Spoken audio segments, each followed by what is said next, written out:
and the designer of the Design Your Healthy Life strategy program, where we help people lose weight and get healthy by removing the physical and mental clutter in their lives. And I have a feeling, having Jane here tonight, we're going to be talking a little bit about some of the mental clutter that a lot of us have. I met Jane at the beginning of the year through another women business owner who had each of us guest speak separately. And then we were a part of a panel together. And I heard Jane speak and I said, she needs to be here. And she needs to meet all of you. For those of you who don't know, I did have a binge eating problem in high school and in my 20s. It is something that's very embarrassing and very shaming, and obviously something that I did not like to talk about. And it wasn't until much later in life, I think, that I really understand how strong the relationship between emotion and food was for me. And I get that now. And so I feel very strongly about having someone like Jane here to talk about this in very real scientific terms, and in all of the ways that she's great. So I would like to just do a brief introduction, and then Jane, you have a screen share that you're going to be doing tonight. I do.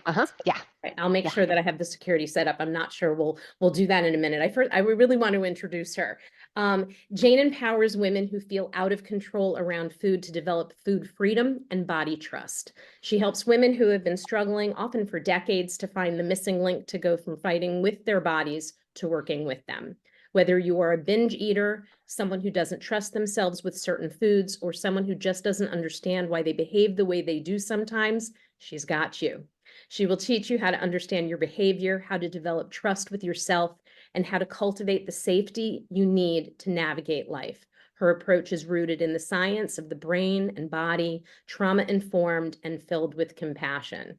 Doesn't that sound like the kind of person you want to have around? Mhm. Great. So let me just make sure that I have, okay. It looks like you should be able to do that, Jane. You let me know if there's any problem. It says host disabled, participant Host screen disabled. sharing. Mean Yeah. Melanie. Mean Melanie.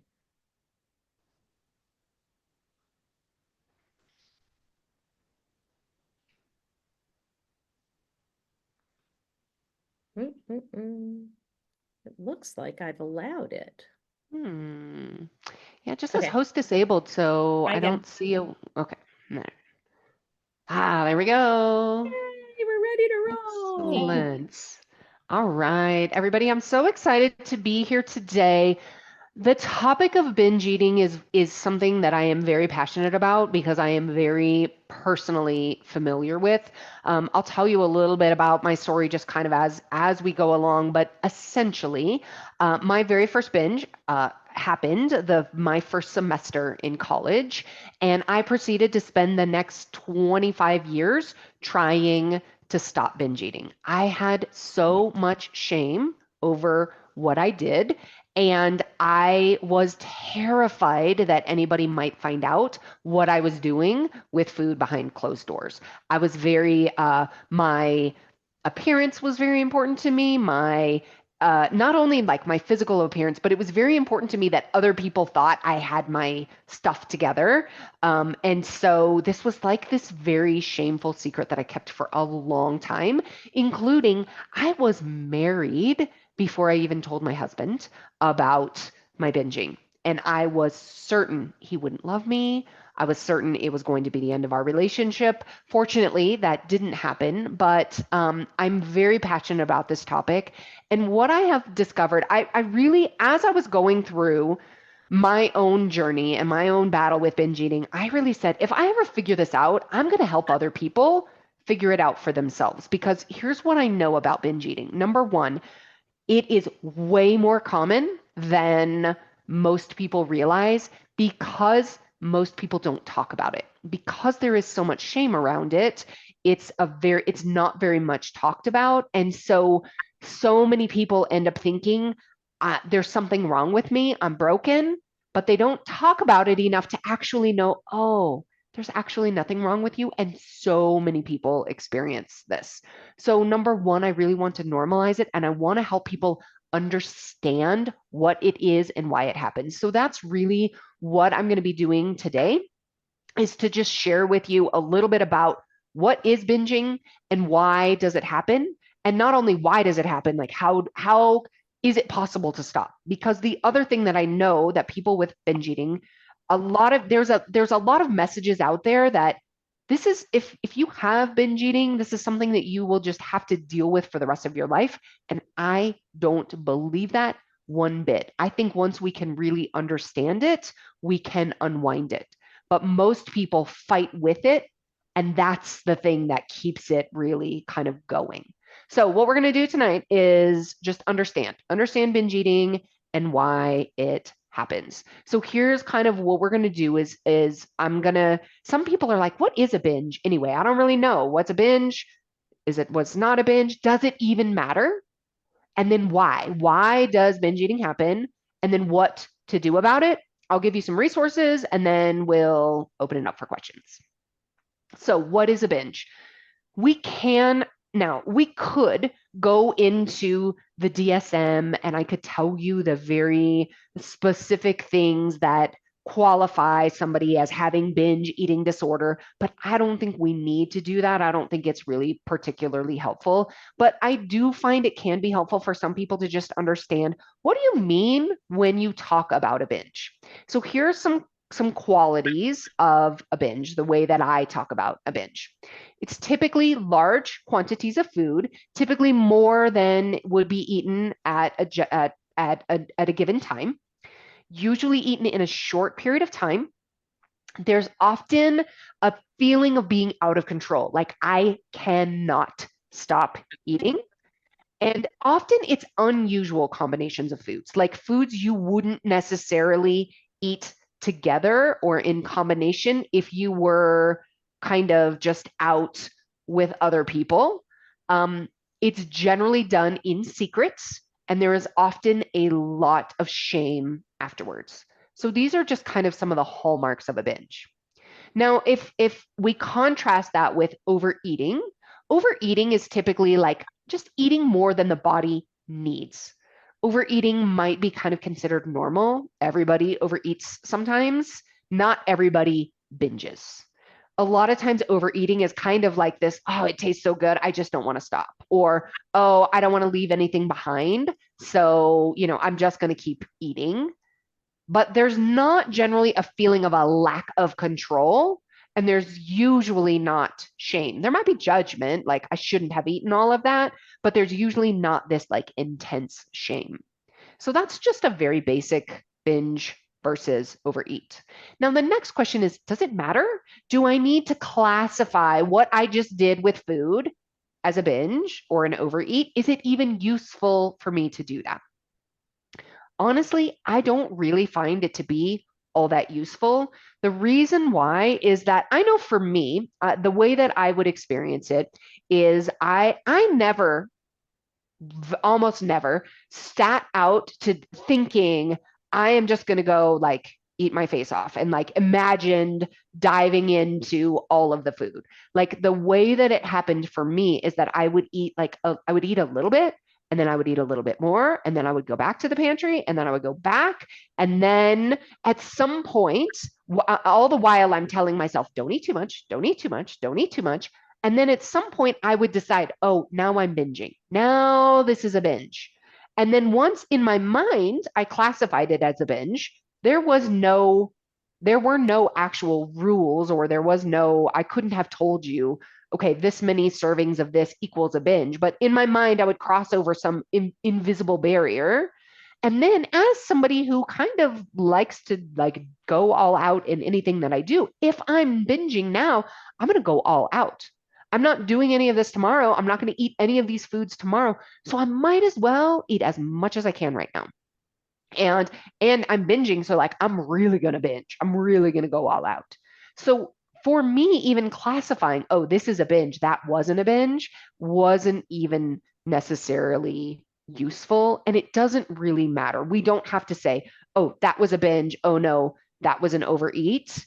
It doesn't really matter, but when we talk about binge eating, it can be helpful for some people. Some people literally are just like, I can't really imagine what that looks like. And I'll give you an example of my binging over the years really changed kind of depending. It started in college. So in college, when I lived in a dorm room by myself, what it might look like is I would buy like a box of macaroni and cheese, and I would make it and I would eat the whole box just I would eat it out of the pan. Then I would eat probably like half a gallon of ice cream, and I would probably also eat, typically I might eat some other like crackers or cookies or something like that. That might be a binge in college. As then once I got, and that was kind of when I was living by myself. So I was eating in my apartment. When I graduated from college and I moved in with my husband, I was no longer eating at home. I was now eating in the car. And so I would drive from convenience store to convenience store, or I would drive from my office to the convenience store and I was always very concerned that people would know what I was eating and how much I was eating. So I would only buy a little bit at any given place. So I would go to a convenience store and I might buy two king size candy bar things. And I would eat them in the car while I was driving to the next place. And I would drive to a bakery and I would buy like a big, like a big brownie and a big muffin. And then then I might go to the grocery store and maybe I would buy some donuts there and maybe, if I was eating in the car, then I kind of switched over to like instead of ice cream out of the container, I would eat ice cream sandwiches because I could eat the sandwiches while I was driving, or I might get an entire package of like graham crackers or cookies, that type of thing. So this is all like in one, you know, probably anywhere I would binge anywhere from like 2 to 3 or 4 hours at a time, just to kind of give you a sense. Some people are like, oh, I've done that. And other people kind of have this like, wow, I can't really even imagine that. And either situation that is kind of resonant for you, what I'm going to talk about for the rest of this in terms of why it happens, um, really, I believe is relevant no matter what your relationship with food is. If you have a challenging relationship with food, any of the reasons can really be applicable. So if binging isn't something that you are like, oh yeah, I get this, you are going to resonate with kind of the rest of these. So I believe that there are 8 reasons why we binge. And each reason has a corresponding solution. So what I'm going to do is I'm just going to tell you the 8 reasons and solutions now, and then we're going to just talk just a little bit about each one in a little bit more detail. So reason number 1 is shame and judgment. And the solution then is to understand why it's happening. Reason number 2 is restriction. The solution is to remove restriction. Reason number 3 is nervous system dysregulation. So then the solution is learning to work with your nervous system. Reason number 4, disconnection from the body. And so the solution is to learn to connect with your body. Reason number 5, it's a coping mechanism. And so the solution is to expand your emotional capacity. And we'll get into what that means when we get there. Reason number 6, it's an attempt to control. Our solution then is to develop two-way trust. Reason 7, it's a habit. Pure and plain and simple. We do anything long enough, it becomes a habit. So the solution is to break the habit. And then reason 8, it's your own personal narrative, the way you talk to yourself. And so the solution there is to change that narrative. So let's dive in just a little deeper into each of these reasons and solutions. So number 1, shame and judgment about the behavior. This is the number 1 reason why we binge and why I think overall people struggle with food. So even if you're like, I don't binge, but you know what? Sometimes I really do struggle with food. Just wherever you are in your relationship with food, as we go through these 8 reasons, think for yourself, how does this resonate with me? And then what sort of things can I think about for where I am specifically? So the solution here is just to understand it. We want to understand why you started whether we're talking about binging or whether we're talking about just turning to food for comfort or regulation, and why you haven't stopped yet. So shame and judgment. Here, I really love looking at words. I love looking at definitions of words. So this is Brene Brown's definition of shame, which is the intensely painful feeling or experience of believing that we are flawed and therefore unworthy of love and belonging. So shame sounds like I am bad for what I'm doing with food. I am broken. I am bad. Judgment is the expression of very strong disapproval. So it's more like I've done something wrong. It's more of kind of like a that was bad, but shame is like the deeply personal, like I am bad. I am broken. I love to see binges. The metaphor that I love to use is that binges are like lights on a dashboard. So often, what happens when people binge, when people overeat, they have these situations with food. What they want to do is they want to look at the behavior. Let's just look at the food. If I just change, don't keep this food in the house, stop eating after this time, don't eat this food, whatever it is, if I'm just focusing on the food itself, we're not actually taking care of the real problem. It's like trying to put duct tape over the dashboard because the lights came on. What we really need to do is get under the hood to see what is causing the lights to come on. Now, shame and judgment, it's like putting, here I say a lock on the hood. I've actually changed the metaphor and the visual that I like to use for this. I think it's like putting a 50-pound weight on the hood. We can't even open the hood if we are in shame and judgment about our behavior. So what we want to do is we just want to understand it. Like, can I really just get curious? Instead of being in shame and in judgment, we want to get curious. What? So here's some questions for you. You can ask yourself, what was going on for me, like in my life, in my world, when I first started having my challenges with food? How does it make sense that I started turning to food in this way? And how does it make sense that I still am turning to food in this way? If I can start to understand it, I can start to get under the hood, then I'm not just fighting myself and keeping that weight on the hood where I'm not even able to get underneath. So if we look at these other reasons, 2 through 8, these are kind of the things that are under the hood, but shame and judgment are going to prevent us from even getting under the hood in the first place. All right, so number 2, restriction is the reason. So the solution's pretty easy. We remove the restriction. So types of restriction. Physical restriction, limiting the amount of food that you eat, the times that you eat, eliminating food groups and certain types of foods, eating less food than our body actually needs to sustain itself. So that's physical restriction. Mental restriction is very common. And this is kind of, I think, when Melanie talks about mental clutter, like this is a lot of the mental clutter that we end up hearing. I don't get to eat this later. I might as well eat it now. Tomorrow, I'm going to be good tomorrow. I'm going to start over tomorrow, so I might as well. I've already blown it. Don't eat too much. I cannot tell you how many times in my head I have said the word, don't eat too much. It's like I'm mentally restricting myself. You shouldn't be eating that. These little things that prevent us, that keep us, they actually keep us. It's like this restriction and this deprivation keeps us going. So if you think about your eating like a pendulum, you have restriction in one direction will lead to a binge in the other direction. So it's kind of like we go, and if you think about maybe any of your dieting past where we've kind of like done these extreme diets, then the next thing you know, you're eating all of the things. I'm either on a diet or I'm off of a diet. So we can kind of see this pendulum swinging back and forth.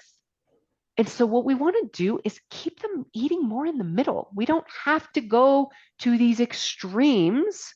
We really can have more of this middle. And a lot of times our thinking goes into these extremes as well.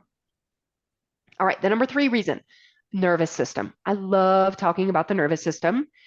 Many of us have a dysregulated nervous system. We don't really know about our nervous system. We don't really know how to work with our nervous system. And we kind of have figured out over time, food helps me to kind of like calm myself down. So, what is the nervous system? The nervous system is the communication, it's the way your brain and body communicate. So, it's your body's command center. It regulates your organs, your movements, your thoughts, your automatic responses, and it runs in the background. It's always there, it's always going. Now, your brain, what's the brain? The brain has one job. Its very main job is to stay alive.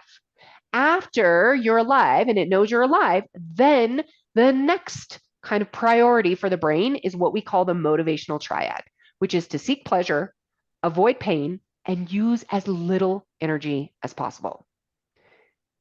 Now, when the brain senses a threat, all of its resources go to its number one job, which is survival, stay alive.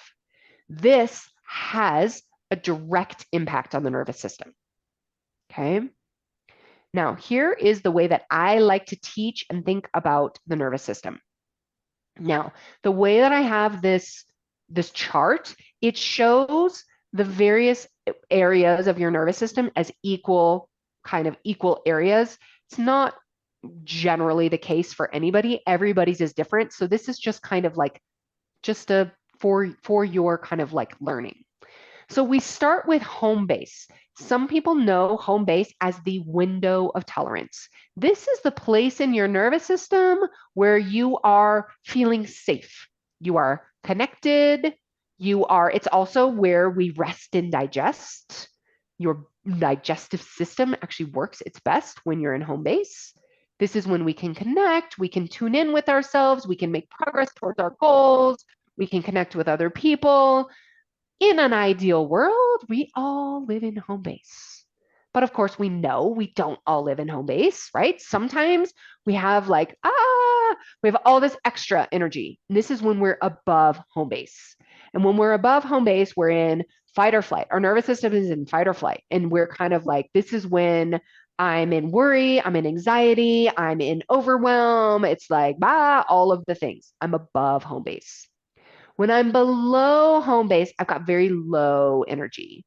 This is also a survival state. This is kind of like the freeze. If you've heard of like freeze, fight, flight, and freeze, fight and flight come out when we're above. We have all this extra energy.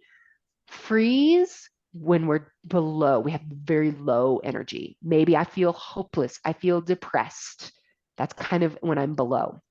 Now, our nervous system, we're really designed to kind of go in and out of home base, out of the window of tolerance, but a lot of us end up getting stuck.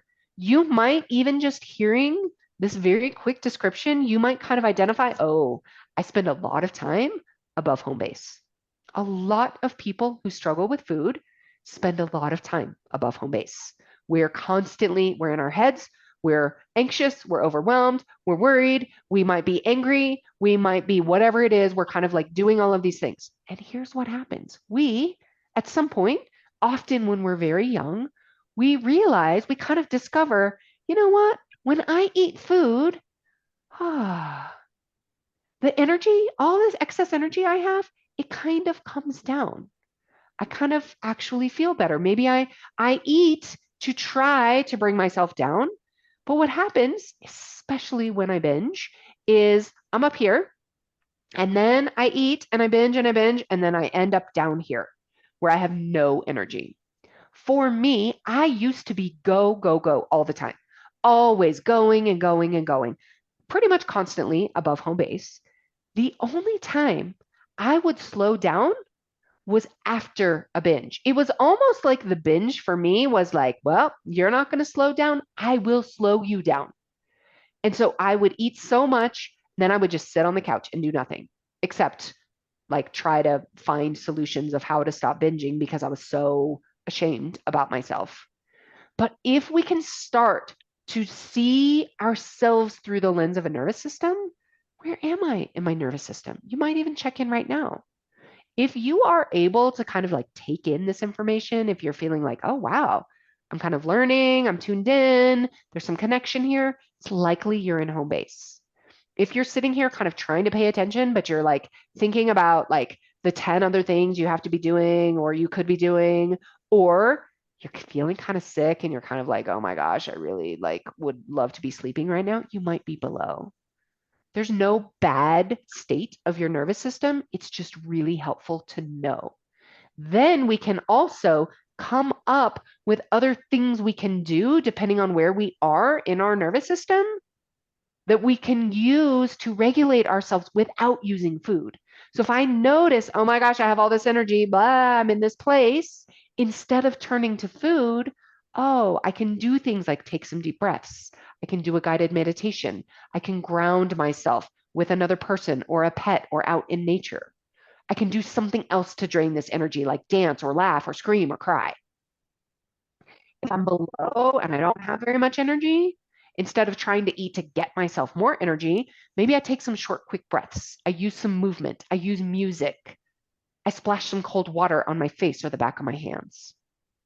And when I'm in home base, this is when I work on goals. Maybe I push myself a little bit more. I get out of my comfort zone. I connect with myself. I reflect on prior experiences. So I get to know my nervous system a little bit better.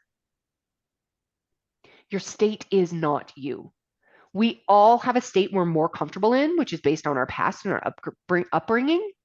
For me, it used to be above. I spent so much time there.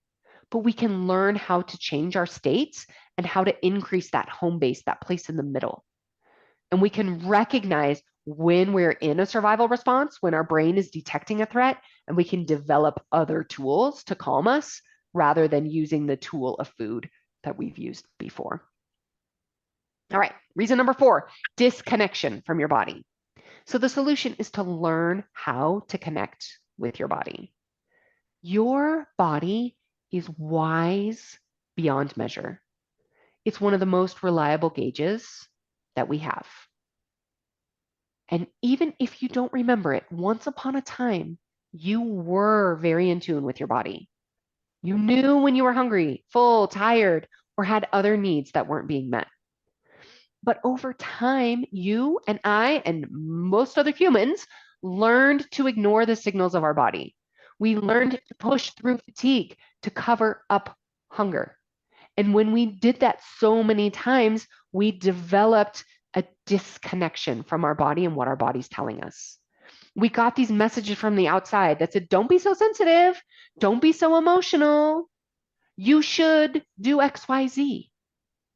And because of these messages, both from other people, from society, from the movies, from all of the places, you learned to disconnect and to separate from yourself.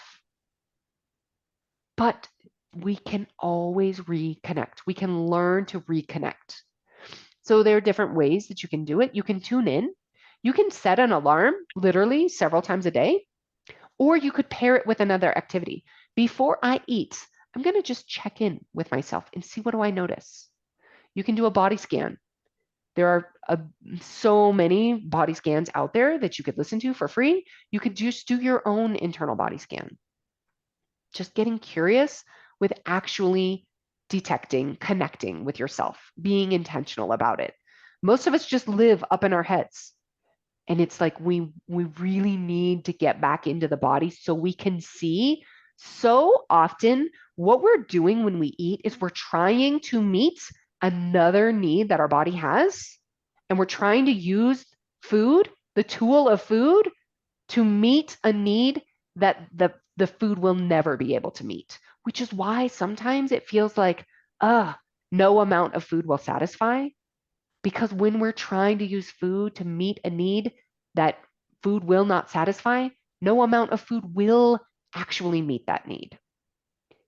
So the other thing we can do is track your internal temperature, which is like your nervous system. So it's kind of, and basically, am I in home base? Am I above or am I below?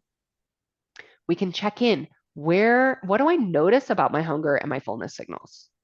It's like right now, ask yourself, what do I notice right now? Tune in. We've already tuned in about your nervous system. What else do I notice? Can I check in? Where am I with my hunger and fullness right now? So often we just don't even check in. And so the body doesn't really even communicate because it's like, well, you don't ever ask me, like, I'm not talking to you. So we want to learn how to connect. All right, reason number 5. Oh no, we're still in connection. This is such an important distinction, and it's getting to know what is the difference between my body communicating with me and my mind. A lot of times we get this mixed up. So here's some very basic tools or just ideas for you. The signals from the body are soft. They're quiet, often in the background. Sometimes it's kind of like a knowing. In your mind, it's loud. It's often urgent. Sometimes it can feel like swirling, like you must take action right now. So I love to think about this when we think about like an urge to binge, an urge to eat a lot of food right now. Think about for yourself, like if you know, like physical hunger from your body, it builds over time. It's kind of soft. It's kind of in the background. Like right now for me, yeah, I'm getting a little hungry. Dinner's coming pretty soon, but it's kind of soft. Like I could eat right now, and I know I don't need to eat right now. If I wait long enough, it's gonna get louder, but it builds. It's kind of like right now, it's kind of in the background. Those urges, never been in a situation where it's like 1 minute you're kind of fine, and the next minute you are like, I must eat right now. Like no matter what, super loud, feels like you're kind of maybe going to come out of your skin. That's the mind talking. And if we can even just distinguish, is this my body communicating with me or is this my mind? Just knowing and being able to distinguish that can be really powerful. Okay, reason number 5, it's a coping mechanism. We have used this to cope. So the solution is to expand your emotional capacity.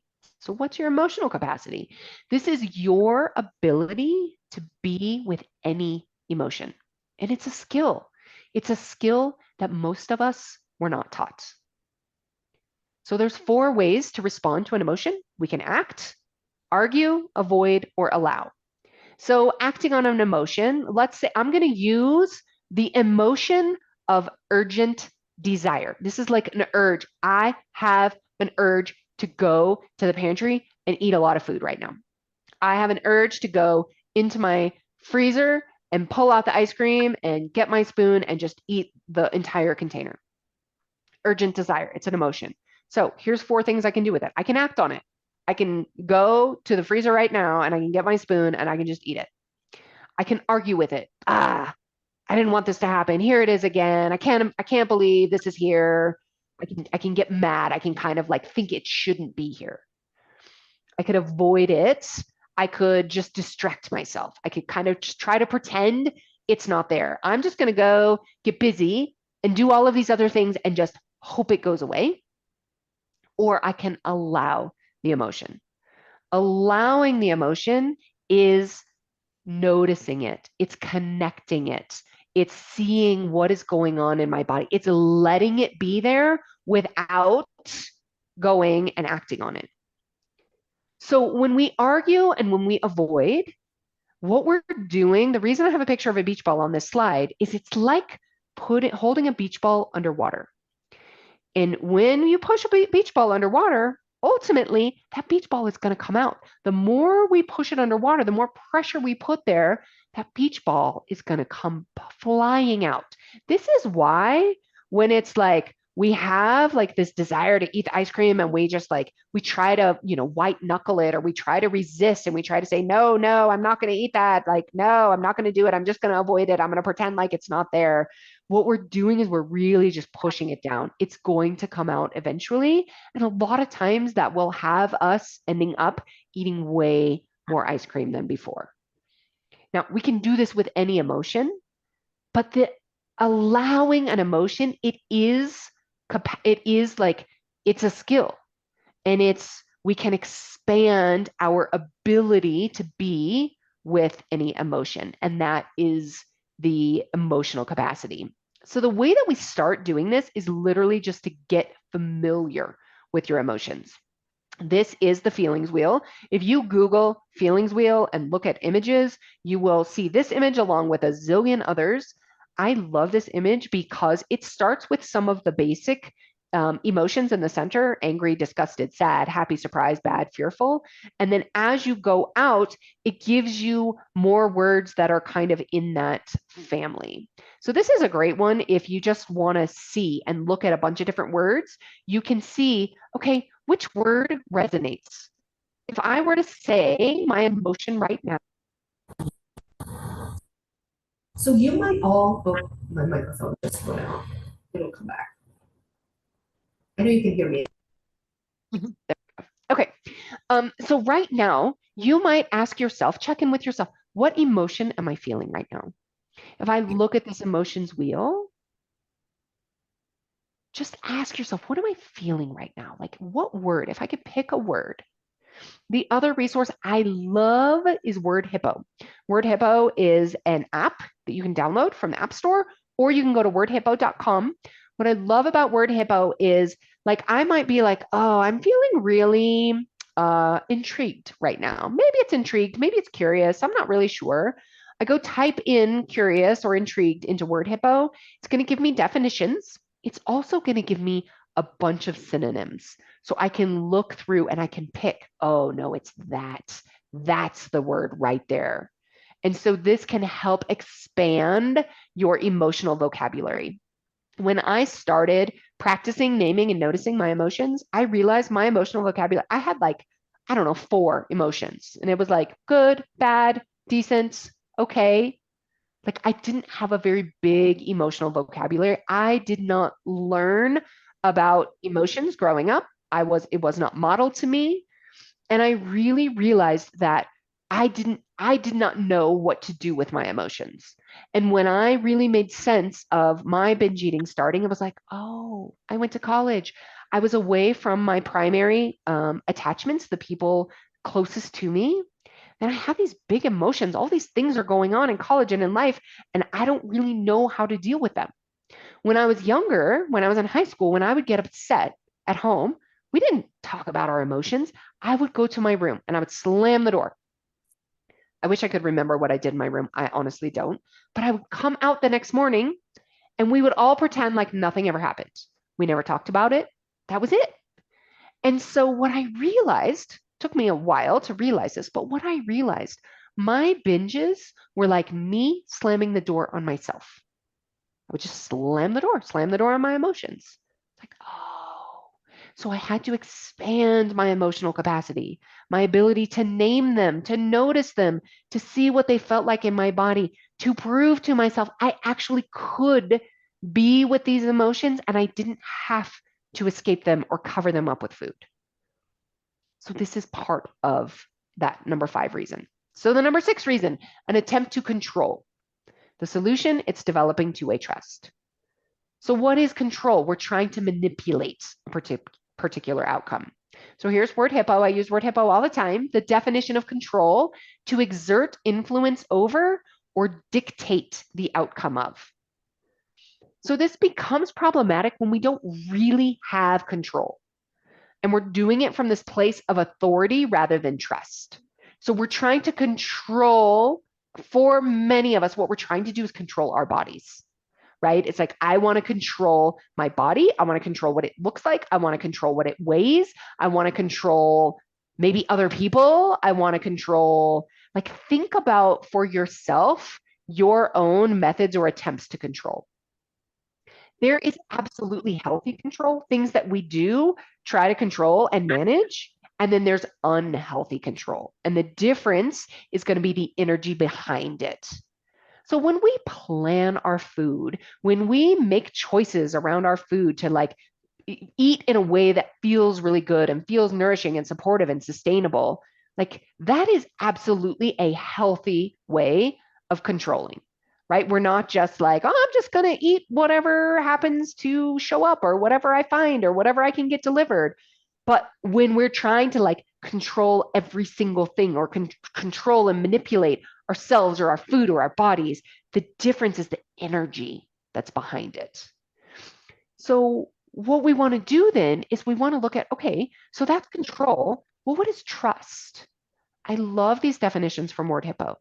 The protective care or guardianship of someone or something. complete faith in the reliability, ability, or truth of someone or something. So it's like, so just think about the energy behind control, like that unhealthy control, and then trust. It's like the energy behind trust is so powerful. It's like protective care or guardianship. If I can look at my body from a place of protective care or guardianship and faith in its ability to communicate with me versus thinking I have to control it and myself, the difference in how I show up with myself and how I show up with food is going to be huge. So I love to talk about two-way trust. So two-way trust is this. We trust, number one, you are trusting that your body is going to communicate its needs to you. You're trusting your body.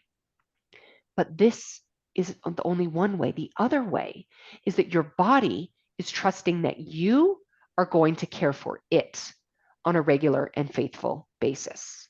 Because if you think about your past history, it is likely, number one, you don't really probably trust your body. Like, it doesn't really communicate with me because I've disconnected, because I have, been through all of these things. I've kind of ignored it for so long. I've pushed past hunger. I've done all of these other things. And then think about your body. What signals have you given your body? It's probably like, you are so inconsistent. Sometimes you feed me, sometimes you don't. Sometimes you listen, sometimes you don't. Sometimes you say, oh yeah, we're going to do all of this, and then you don't. So it needs to go both ways, and this can take some time to develop. Trust is earned over time. And think about your own relationships where you have trust with the other person. What strengthens trust? Vulnerability. It doesn't require perfection, but it does require communication. So if you think about your own relationships and who you trust the most, how that trust was developed, start to imagine, what if I could develop that same level of trust with my body? What would be different for me? All right, number 7 is a habit. So the solution, break the habit. This sounds very straightforward. And a lot of people like to look at their eating as it's a habit. I just do this after dinner every night. I've done it for a long time. I need to just break the habit. I need to go read this book about habits, and I'm going to learn about, all of the things, and I'm going to break the habit. And habits are very important. They're a very real thing. But we can't just look at the habit on itself. Or by itself. So what is a habit? Something you do repeatedly, often without thought. When we do anything consistently, the brain puts it into subconscious to save energy. We all have a lot of habits in our lives. Some are helpful, some are not. All of the habits that you have right now, whether they're good or bad, they are in your life for a reason. In some way, they provide a benefit to you, even if they're bad for you in other ways. So it can be really helpful to identify the benefit of your binge habit or your habit with whatever your habit with food is that you want to change, so you can replace it with something that provides a similar benefit. So if we're looking at a habit that is like helping to soothe me, give me relief, calm my nervous system, I want to look for other things that are providing me with some sort of relief or soothing or calming my nervous system, instead of just like trying to take away the habit without providing something else in return. The other thing about habits that's important to know is we can't just look at it on its own. We can look at all of, there goes my microphone again. We have to first look at. We can't just look at the habit on its own. All right, the last reason, number 8, it's your dialogue, your own personal narrative. And so the solution is to change the way that you speak to yourself. It's your internal dialogue. It's the way you speak to yourself inside your head. It's unspoken and it's often unconscious. So I see that Tony put in the chat here, one of the things she hears, I'm weak or powerless. This is internal dialogue. And it's so true. We do hear that, right? We hear, I'm weak, I'm powerless, I have no control, I can't handle it. This is the way that we talk to ourselves inside our head. It's like a radio station. It plays the same handful of songs over and over and over again. For those of us who remember when, we did listen to the radio, it's like you heard the same songs. So we have this thing in our brain. It's called the default mode network. This is the radio station that's playing in your head when you are not thinking about other things. For some people, their default mode network is very positive, and other people it's not. This can be impacted for a lot of different reasons, but the important thing is it can change. If your internal radio station is really judgmental and critical, it's so likely you're going to want to disconnect from yourself and from the harsh dialogue. Because think about it, when somebody is harsh or judgmental towards you, critical towards you, what do you want to do? Likely, if you're like most people, you want to get as far away from them as possible. Nobody wants to be criticized or judged. Nobody. And if that's what we're doing to ourselves inside our heads, of course we want to disconnect from ourselves. And then what do? We use the thing we've figured out to use to disconnect, food. And then we're on the cycle again. It's like, again, for me, it was like that, slamming the door on myself. I don't want to hear that. I don't want to hear that judgment. Oh, okay. I know how to, like, I used to say that binging for me, it was like turning the lights off. This is how I would disconnect from all of that yucky stuff that was up in there and down in here. I just turned the lights off. I did it with a binge. So those are the 8 reasons. What I want to give for you are some resources. So I have a podcast. It's called the Binge Breakthrough Podcast. You can find it on any podcast player. New episodes come out each Wednesday. The podcast started, the very first episode was my personal story. And then episode number 2 and 3 really went into essentially what you've just heard, the 8 reasons why and the 8 solutions. The next 8 episodes really kind of took a little bit of a deeper dive into you guys kind of heard just a little bit. So if you want to hear more about that, you can, find all of that in like the first 10 episodes of the podcast.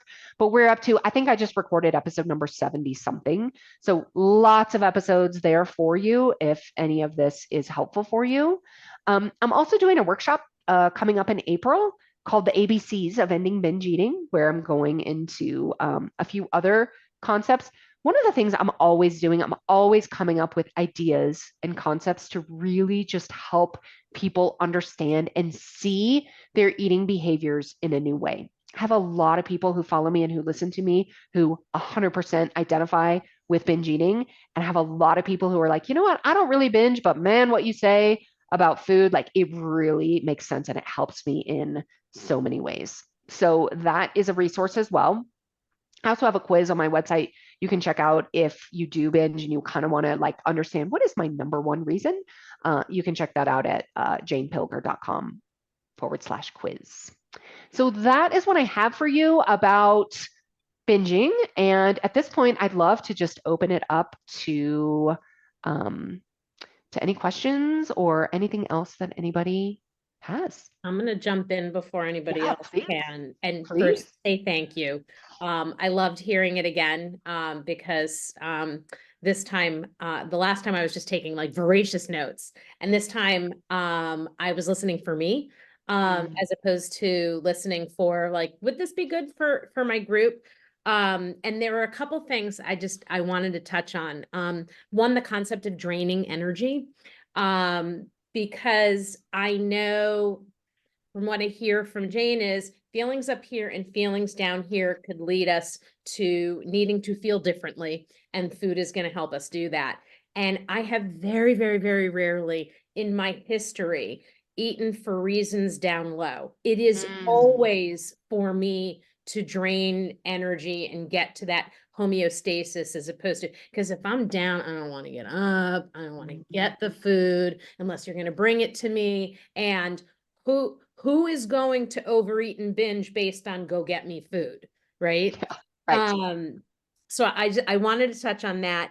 The other thing is, and for anybody else who has a history in binge eating, maybe this touched you in some way. The need to feel uncomfortable being what's comfortable. Like I didn't stop eating because I was full and I didn't stop eating because it stopped tasting good, although I think it probably did stop tasting good. Um, I stopped when there was like none left or so uncomfortable, but it was like not because the uncomfortable was a message stop. It was, okay, you're finally comfortable because you're I see a lot of nodding heads. Jane, can you address that whole idea of like being uncomfortable, being a comfortable thing? Yeah, so it's kind of interesting where it's like sometimes people say it's like, oh, it's really comfortable for me to be uncomfortable. And the way that I like to kind of just almost just shift that a little bit is like it's not comfortable because nobody would say, oh yeah, that's comfortable. It's familiar. Uh, It's what we know. It's like one of the things I like to think about, even with the nervous system, but really with any state, is it's kind of like a thermostat. So we get to this place, every single person on this call, if I were to ask you, what temperature do you like your house to be at or your office to be at during the day? You know, we might all put in something. We probably all have something different, right? Some people like it a little warmer, some people like it a little colder. You know, if we've ever worked in an office with multiple people, there's always, it's too hot, turn it up, turn it down, right? We're all, it's like that's what's familiar to us and it's what we become. It's kind of like what we just get accustomed to. And then our body's like, oh, this is just what's normal for me. And so especially if you were, this is the other place where we can really look at how it makes sense when I look at maybe earlier memories, earlier times, if it was really familiar to me to be uncomfortable in my house growing up, whether it was at home, whether it was in school, whether it was whatever, we kind of like adopt this, oh, this is either who I am, how I am, this is what is familiar to me. And then when we start to make these changes, it can feel kind of almost a little unsettling because it's like we're adapting to a new set point in our thermostat and our body kind of wants to go back to like, oh no, this is familiar, this is what's safe, even though like logically I kind of know that doesn't even feel good. It's what I know and how it's kind of how my brain has created safety and protection for me. And so if I go out of that, then even though the logic defies, it doesn't feel safe. And so there can be this kind of like push pull as we're creating new ways of creating safety for ourselves and seeing that those ways, like really appreciating our former ways of creating that safety and for ourselves while also creating new ones. That's super helpful. I love that idea. It's not that it's I want uncomfortable, it's I want familiar. Love that. Yes. Okay, that's so Yes. helpful. Cool. Yeah. So Yeah. enough for me. Does anybody else have any questions for We Jane? confuse those. What was that, Tony? It's interesting that we confuse familiar with comfortable. Yeah. Yes. Yeah. Yeah.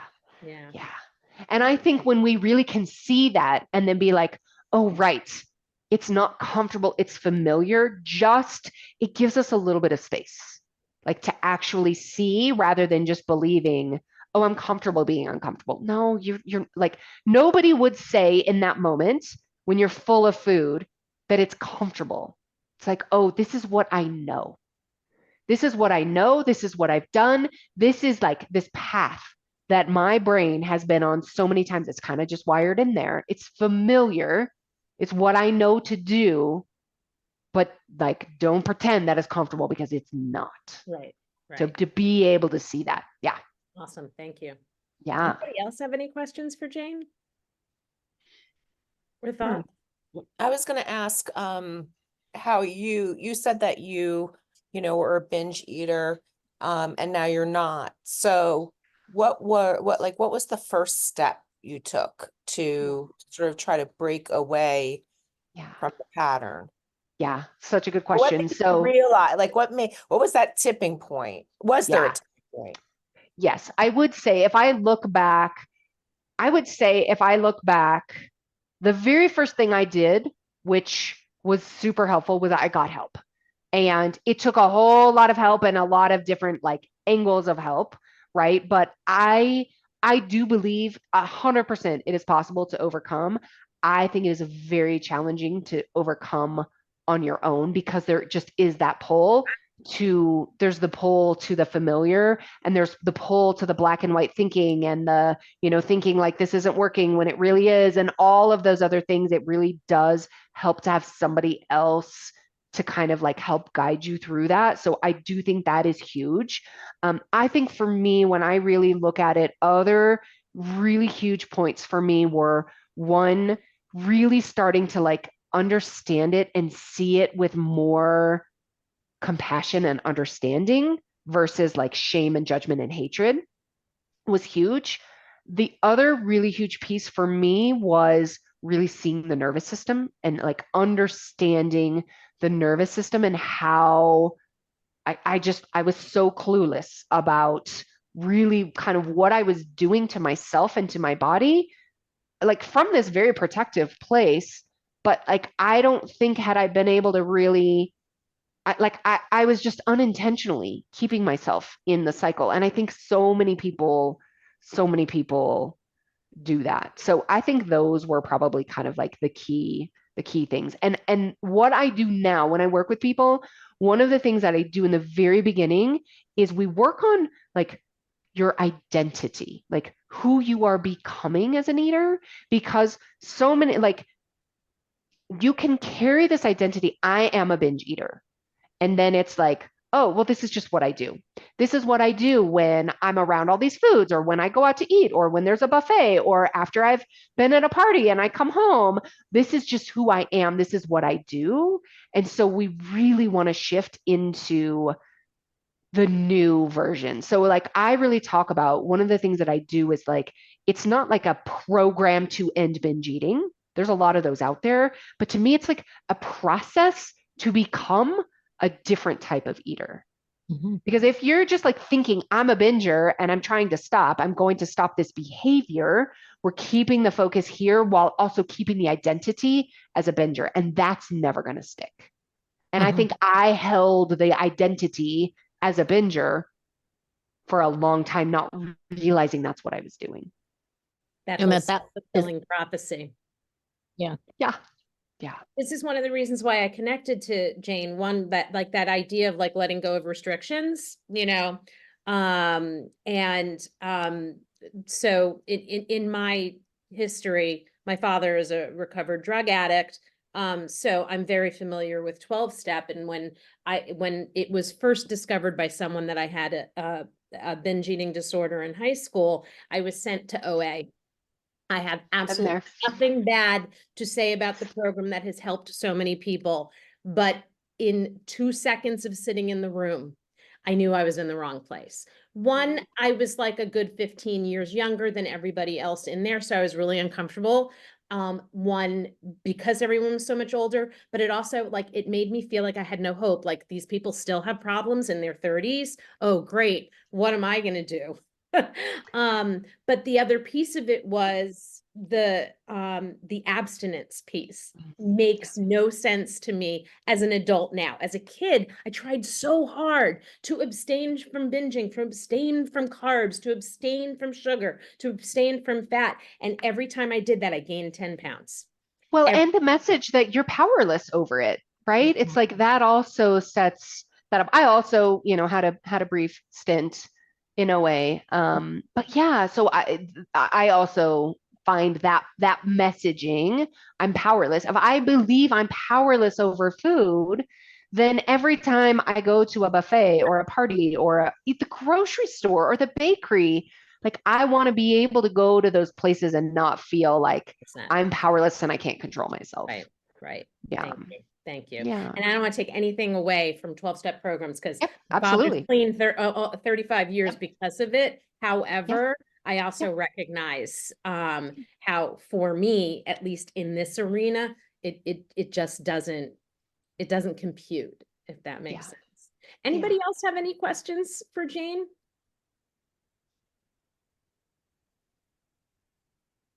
Any closing thoughts? I find the whole this was really interesting. I love how you have framed sort of the 6 alternatives. Hmm. And when you talk to people about, because what you're talking about is a deeper conversation rather than these clear, like, I'm going to do 1, 2, 3, and then I'm Right. stop. And it's having inner conversations. How do you think about, and and it applies beyond whether it's all kinds of change. And I couldn't help but think about organizational change as not, so it's not even personal change. Yeah. Uh, loved it, loved it.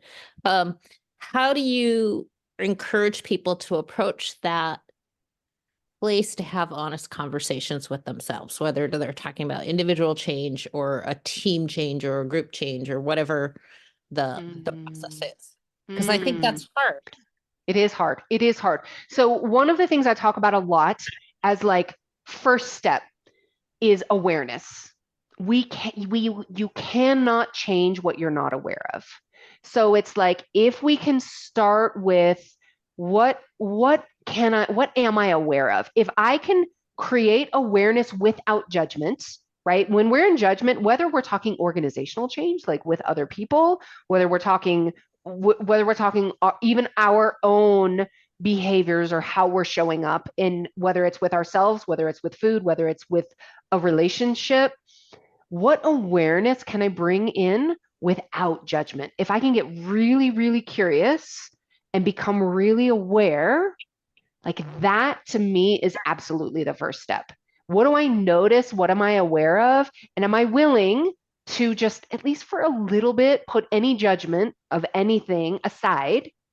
There's so much available to us that we can kind of start to see and start to get really curious about. Because if we don't judge it, it's like, oh, okay, I see that. I notice that. If I stay curious, then I'm going to start just the way the brain works. It's always going to go to work to solve problems that we put it to work on. So if I'm like, oh, why am I so terrible? Why am I so broken? Why can't I figure this out? Guess what? Your brain is going to give you lots of evidence. But if I can be like, oh, isn't that interesting? I wonder if there's a way I could shift that. I wonder what's behind that. I wonder, like talking about now I'm thinking about like organization. I know when you said organizational change, that's not what you were thinking, but I'm thinking about, Melanie and her clutter. When we met, I was like, what's so fascinating to me is the difference in the clutter in my office versus the rest of my house. So it's like, it was like this moment of awareness when we were having this conversation that was like, that's curious. Now I could judge myself and be like, oh, this office looks so different, but like, so if I can just get curious about it, put my mind to work on it, then all of a sudden my brain is going to come up with all kinds of either understanding, making sense of it. And then I can start to think, well, if I wanted to change it, what might that look like? So awareness, to me, awareness and curiosity. We bring both of those to the table, and man, the brain will do such amazing things with that. Get curious is one of my new favorite statements these days. Like, just get curious, learn, Yes. learn. Yeah. Marta. Hi, so my energy level was so low, I was down on the couch. So here's the thing. I came from work hot. I ate a lot, and that's why I am down on the couch. So when you were talking about binging, I was like, shit, because I thought I associated binging with bulimia or whatever, and I was like, this is not me. I don't puke like ever. So this is not me. So now you ruined my vision of myself. turns out it is me. So Yeah. Yeah. Well, Well, I mean, and so here's Go ahead. I'm what's sorry, really Jane. interesting. I've actually had several people be like, you know what? I had no idea that what I did was binging until like I actually heard you. And I mean, we could look at it as you ruined my vision of myself, or it's like, oh my gosh, I now have all of this new information and new insight that now I can apply to myself. Yeah. And so there is just to kind of clarify. So there is binging with associated compensatory behaviors like throwing up, which would be bulimia, like exercising, over exercising, taking laxatives. There are like, that is absolutely part of it, but there's also but there's binge eating or binge eating disorder. And again, I don't like to get into the DSM and the diagnostics and everything else, but the eating large amounts of food in a short period of time, like that in and of itself can be looked at as binge eating. So for you, I would be like, oh, okay, now I have this new awareness I didn't even have before. And now you have some resources and some other, ways and things that you can look at to kind of just get really curious about. It's like, oh, okay, I can see if coming home from work, like especially after a big day, kind of is a pattern for you. A lot of times weekends, and I will tell you, two very common times for people with binging is right after work.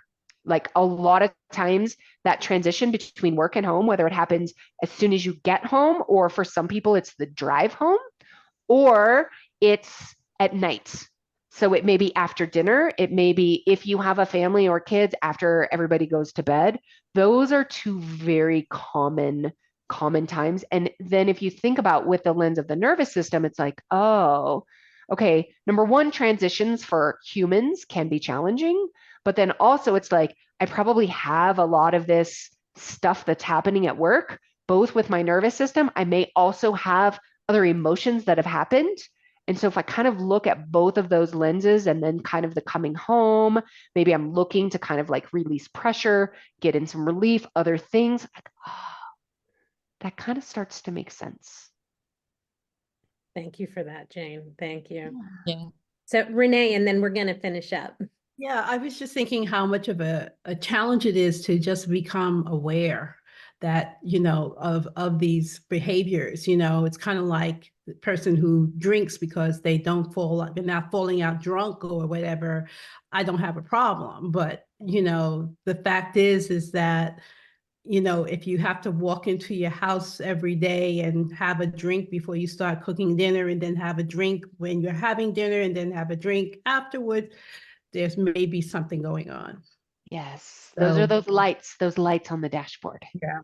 Yeah, yeah, yeah, yeah, yeah. This And it is- is, awareness is challenging, but the brain is amazing.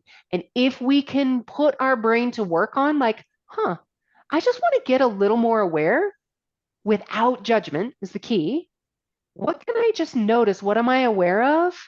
And then we can kind of just start to see, oh, maybe there are some lights here, and maybe there's some really good reasons. Some of our reasons are really good and kind of easy. Some of the other reasons take a little bit, it takes a little bit more of a mechanic's touch, right? Sometimes we can just go put some gas in the car. That's very helpful. This has been very